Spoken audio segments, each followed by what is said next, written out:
അപ്പോൾ ഇന്ന് നമ്മൾ വന്നിട്ടുള്ളത് ഒരു അൺബോക്സിങ് വീഡിയോ ആയിട്ടാണ്. അതായത് ഒരു എയർ ഫ്രയർ. ഒരിടയ്ക്ക് എയർ ഫ്രയർ അങ്ങ് കോമൺ ആയ സമയത്ത് ഞാൻ കഴിഞ്ഞ നവംബർ ഡിസംബർ ആ ഒരു ക്രിസ്മസ് ടൈമിൽ നമ്മൾ റാസൽ ഖൈമ റെസ്റ്റോറൻറ്റിൽ നിന്ന് 250 ദിറംസിന് വാങ്ങിച്ചതാണ് ജീപ്പാസിൻ്റെ ഈ എയർ ഫ്രയർ. അപ്പം ഇതിൻ്റെ ഒരു എക്സ്പീരിയൻസ് ഒക്കെ നോക്കിയിട്ട് വീഡിയോ ചെയ്യാമെന്ന് വിചാരിച്ചിട്ട് ഞാനത് ചെയ്യാണ്ട് വെച്ചിരിക്കുകയായിരുന്നു.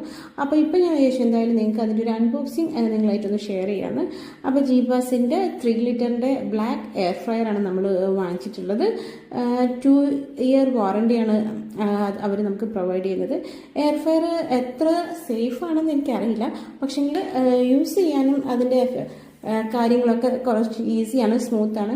കാരണം നമുക്ക് ഓയിലില്ലാണ്ട് പെട്ടെന്ന് കുക്ക് ചെയ്തെടുക്കാൻ പറ്റും. ഒരു 10-15 മിനിറ്റ് കൊണ്ട് തന്നെ നമുക്ക് ഒരുവിധം ഓയിലിൽ ഇട്ട് ഡീപ്പ് ഫ്രൈ നമ്മൾ ചെയ്യുന്ന കാര്യങ്ങളൊക്കെ നമുക്ക് എയർ ഫ്രയറിൽ ചെയ്തെടുക്കാൻ പറ്റുന്നുണ്ട്. പിന്നെ ഹോൾ ചിക്കൻ ഗ്രില്ല് ചെയ്യാനും ചെറിയ ചെറിയ പീസായിട്ട് നമുക്ക് ടിക്ക കബാബ്സ് ഒക്കെ ചെയ്യാനും എല്ലാത്തിനും